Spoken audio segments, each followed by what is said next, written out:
Phosphorus,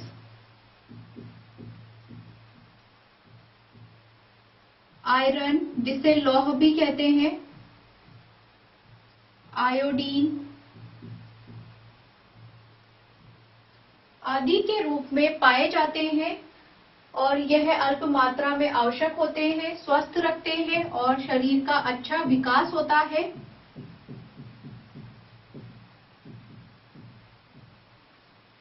यह है calcium, यह है इसका खनिज लवणों का अवदान।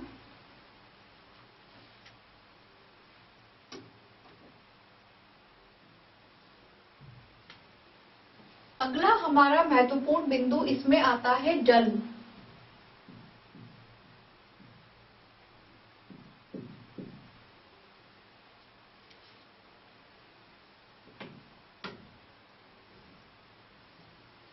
हम भोजन के घटक के बारे में समझ रहे हैं। भोजन के घटक में हमने 5 प्रकार के घटक देखे, जिसमें कार्बोहाइड्रेट, प्रोटीन, वसा, विटामिन और खनिज लवणों के बारे में समझा तथा भोजन के महत्वपूर्ण घटक में जल भी शामिल है, जल भी उपस्थित होता है। यह शरीर को कोई पोषण प्रदान नहीं करता, परंतु फिर भी यह शरीर के लिए अत्यंत आवश्यक होता है।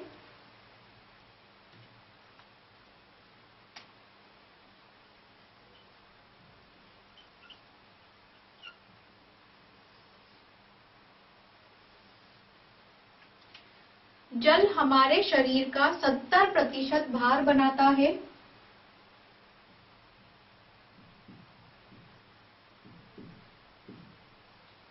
जल हमारे शरीर से पोषकों को ग्रहण करने में, उन्हें अवशोषित करने में मदद करता है।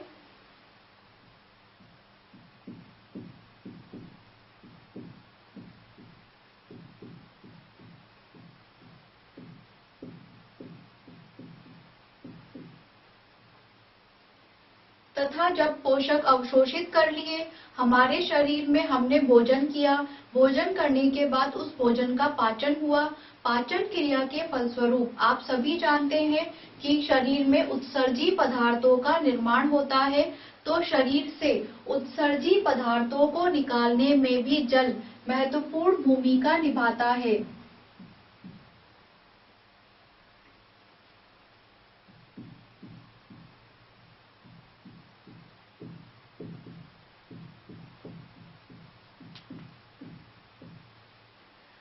हमारे शरीर में हमने देखा कि हमारी त्वचा पर पसीना आता है और हम मूत्र का उत्सर्जन भी करते हैं।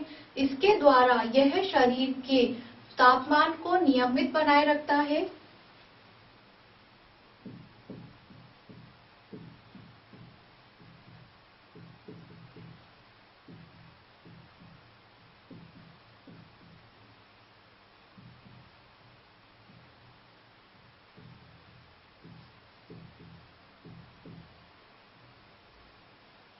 जल एक अच्छे विलायक की भांति कार्य करता है, अर्थात जब हम जल में किसी चीज को घोलते हैं तो जल एक विलायक की भांति कार्य करता हुआ उसका विलयन बना देता है।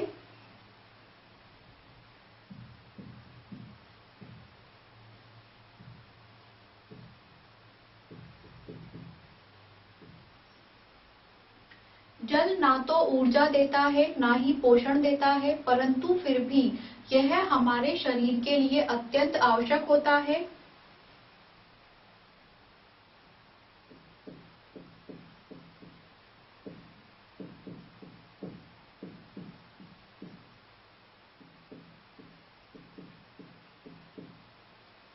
इसी के साथ जल शरीर को ठंडा रखता है।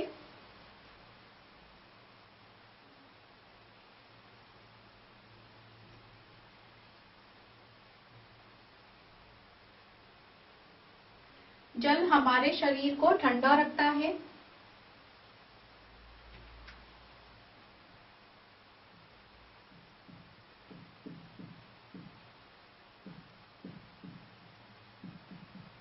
भोजन को पकाने में भी जल का उपयोग होता है।